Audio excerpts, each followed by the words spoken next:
পাতা দেখা যায়, সাতবক জমিনের মধ্যে পাগুলি দেখা যায়, সারা আসমানে একটা মানুষ দাঁড়ায় আছে। ফাতেমা একটা চিৎকার দিয়া বলে, আব্বা কার জন্য দরজা খোলার কথা বললেন? এটা কেমন মানুষ গো, জীবনে কোনদিন দেখি নাই। এত বিশাল সারা আসমানে একটা মানুষ দাঁড়ায় আছে।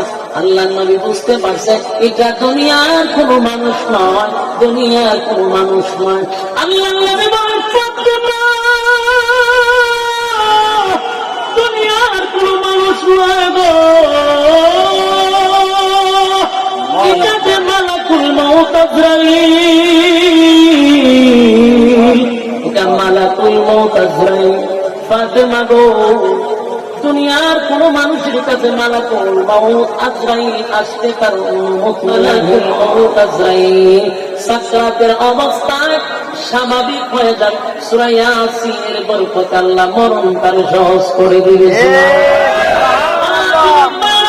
এই জন্য হাতে পায়ে ধরে বলি, আমরা একটা ছেলেকেও হাফেজ বানানোর চেষ্টা করব, আলেম বানানোর চেষ্টা করব। এই একটা ছেলে যদি হাফেজ আলেম হয়ে যায়, অন্তত পক্ষে জানাজাটা তো ভাড়া করে করতে হবে না। মানুষ মারা গেলে জানাজা হয় ভাড়া দিয়া দিয়া, ইমাম সাহেব হইলেও ভাড়া। কিন্তু নিজের সন্তান যখন আপনার জানাজাটা পড়াবে, তার কলিজায় যে আপনার প্রতি মহব্বতটা থাকবে, এটা ইমাম সাহেবের ভিতরে থাকবে না। সে যখন আপনার জানাজা পড়াইবে, তার কলিজাটা পেটে পেটে আল্লাহর কাছে দোয়া করতে থাকবে, আমার বাবার জানাজা পড়াইতেছি রে, কলিজাটা পেটে কাটলে আসবে। সন্তান যদি জানাজা পড়ান, সেই জানাজা আর মক্কার ইমাম দিয়া জানাজা পড়াইলেও সন্তানের সমান হবে না। আমার যুবক একটা ছেলেকে হাফেজ আলেম বানায়, পাশাপাশি আপনি গিয়া তারে জানালেন করার অসুবিধা নেই। হাফেজ আলেম বানানোর পরে ডাক্তার বানানো অসুবিধা নেই, ইঞ্জিনিয়ার বানান কোনো অসুবিধা নেই। আপনি জাগতিক শিক্ষায় শিক্ষিত করেন, কোনো অসুবিধা নাই। কিন্তু ধর্মীয় জ্ঞান যদি থাকে, আপনাকে সে কোনদিন বৃদ্ধাশ্রমে দিবে, আপনার প্রতি জুলুম করবে না, বেইনসাফি করবে না। এই জন্য একটা মাদ্রাসা আপনাদের পাশে আছে, সেই মাদ্রাসার সাথে আমাদের সম্পর্ক থাকার দরকার আছে না নাই?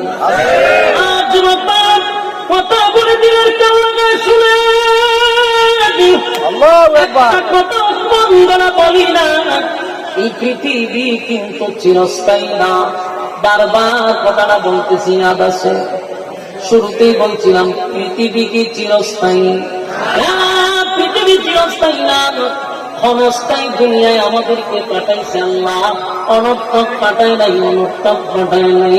আফাহাসিবতুম আন্নামা খালাকনাকুম আবাসাও ওয়া আন্নাকুম ইলাইহিনা লা তুরজাউন। অনর্থক বানাই নাই, অকারণে বানাই নাই, নিষ্প্রয়োজনে বানাই নাই। কেন বানাইলাম? ওমা খালাকতুল জিন্না ওয়াল ইনসা ইল্লা লিয়াবুদুন। মানব দানব দুইটা জাতিরে বানাইছি শুধুমাত্র কেবলমাত্র ইবাদতের জন্য। আল্লাহ বলেন দুনিয়ার জমিনে পাঠাইছি ইবাদতের জন্য। আমি আল্লাহ কিন্তু ইবাদত না করলে তোমাদেরকে ছেড়ে দিব না।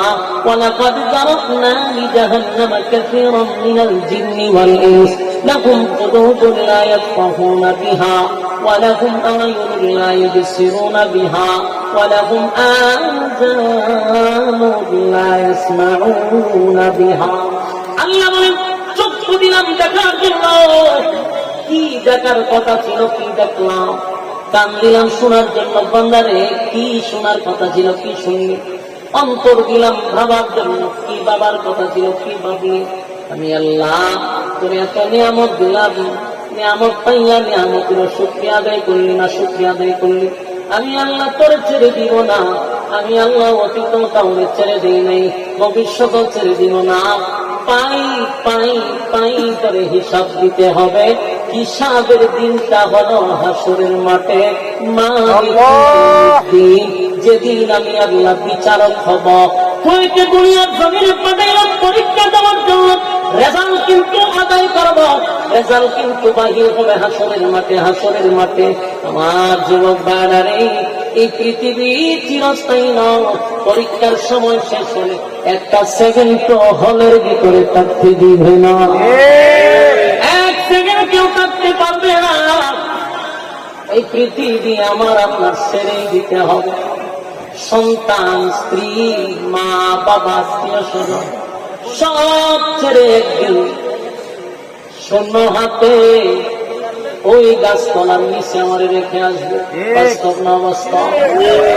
আজকে যারা কবরে আছে, হয়তো বা তারা মনে মনে ভাবতেছে আর বলতেছে, আমি একটা মানুষ ছিলাম, আমার একটা নাম ছিল, সবার মতো আমার দেহে রক্ত পানি ঘাম ছিল।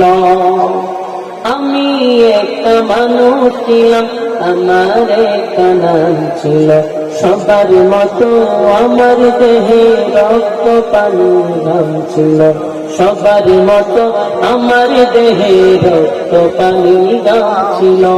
মৃত্যু ছিল তাই সমাজে আমার অনেক দাম ছিল, মৃত্যু ছিল তাই সমাজে আমার অনেক দাম ছিল। আমি একটা মানুষ ছিলাম, আমার একটা নাম ছিল, সবার মতো আমার দেহে রক্ত পানি ঘাম ছিল, সবার মতো আমার দেহে রক্ত পানি ঘাম ছিল। গায়ের জুড়ে ধনের জুড়ে কথা বলেছি, অহংকার বাহাদুরির সাথে চলেছি। গায়ের জুড়ে ধনের জুড়ে কথা বলেছি, অহংকার বাহাদুরির সাথে চলেছি। নাম ধরে কেউ বলছে না, আজ বলছে মোরালা, নাম ধরে কেউ বলছে না, আজ বলছে মোরালা। দাফন হবে জলদি কখন, নইলে সর্বনাশ, দাফন হবে জলদি কখন, নইলে সর্বনাশ, দাফন হবে জলদি কখন, নইলে সর্বনাশ। আমি একটা মানুষ ছিলাম, আমার একটা নাম ছিল, সবার মতো আমার দেহে রক্ত পানি ঘাম ছিল, সবার মতো আমার দেহে রক্ত পানি ঘাম ছিল। রাত্রে সবাই আমার গড়ে লাশের বয়ে কাঁপছিল, রাত্রে সবাই আমার গড়ে লাশের বয়ে কাঁপছিল। আমি একটা মানুষ ছিলাম, আমার একটা নাম ছিল, সবার মতো আমার দেহে রক্ত পানি ঘাম ছিল। এই কথাগুলি যে বললাম একটা কবিতার মাধ্যমে, আমি আপনাদেরকে আবার এটার ব্যাখ্যা করে বোঝায়া দেই। যারা মারা গেছে তাদের ভাষা হলো, আমি একটা তোমাদের মতো মানুষ ছিলাম, তোমাদের মতো আমার শরীরে রক্ত পানি ঘাম ছিল। আজকে আমাকে নাম ধরে কেউ বলে না, সবাই আমার লাশ বলে। দেখবেন যেদিন আপনি মারা যাবেন, আপনার পরিবার টুকটার সন্তানেরা আপনাকে আব্বা বলে ডাকবে না। যেদিন মারা যাবেন সেদিনই আব্বা বলা বন্ধ। নিজের সন্তান বলবে, লাশটাকে ঘর থেকে বাহির করো, লাশটাকে গোসল করাও, লাশটারে খাটিয়াতে তোলো, লাশটারে কবরে রাখো, লাশের উপরে মাটি দাও। দেখেন তো, যে ছেলেটা সারা জীবন আব্বু বলে ডাকলো, দুনিয়া থেকে বিদায় হওয়ার সাথে সাথে আব্বা বলা বন্ধ হয়ে গেছে, এখন আপনার নাম হয়ে গেছে না। কথা হয় না? লাশ ডাকে মানুষ, ছেলেও আব্বা বলে ডাকে না, স্ত্রীও বলবে লাশটারে ঘর থেকে বাহির করো। আর সবচেয়ে বড় কথা বলো, কবি তার বাসায় বলে, রাত্রে সবাই আমার ঘরে লাশের বয়ে কাঁপছিল। কথাটা বড় হৃদয়। যে রুমের ভিতরে নিজের স্ত্রীকে লইয়া সন্তানগুলিকে লইয়া সাদের বেডরুম সাজাইলাম, সুন্দর বালা খানা আমি বানাইলাম। আমি যদি মারা যাই রে, সেই ঘরে ওই রাত্রিতে আমার স্ত্রী থাকতে চায় না। জিগাইলে কয় এই ঘরের মধ্যে লাশ ছিল, অথচ সেই ঘরে তো আমি আমার স্ত্রী সন্তান নিয়ে ঘুমাইছি। সেদিন মারা গেলে ডাইরেক্ট বলবে এই ঘরের ভিতরে লাশ ছিল। তাই কবি বলে রাত্রে সবাই আমার ঘরে, লাশের ঘরে কাঁপছিল। আমি একটা মানুষ ছিলাম, আমার একটা নাম ছিল। কথা হয় না? আমার কথা শোন, এবার শোন, আল্লাহ এই পৃথিবীর জমিনে মালিক আমাদেরকে পাঠাইছে ছোট্ট একটা পরীক্ষার জন্য। পরীক্ষায় যদি পাস না হতে পারি, উপায় থাকবে না।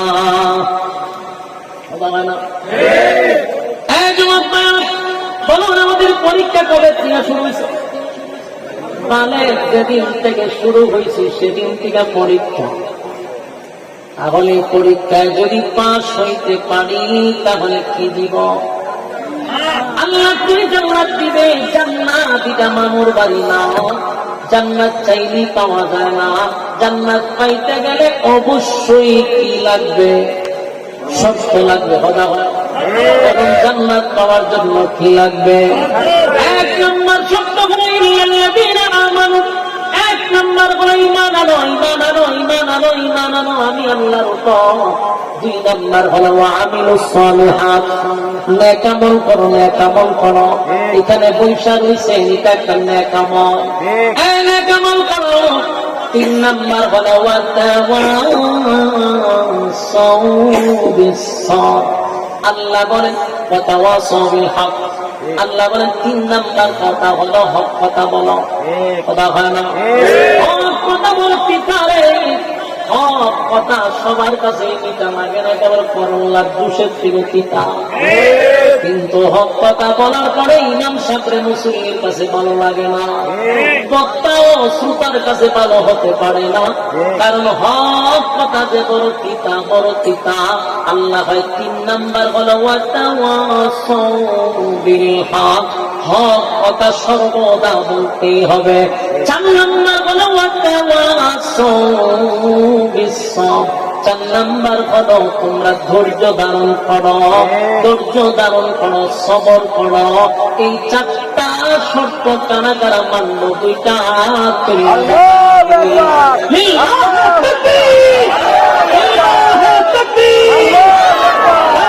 ইনশাআল্লাহ। কয়টা?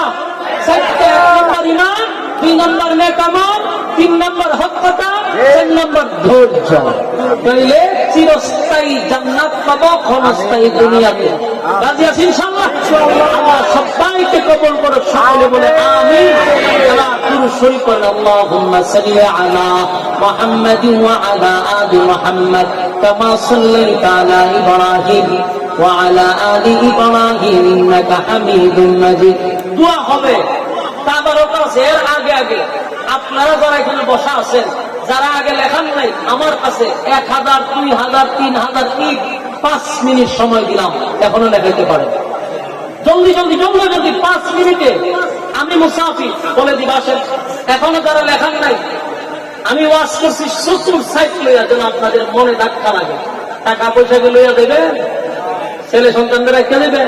যদি টাকা ভালো কাজে না লাগায় খবর সাইজ দিয়ে যাবে।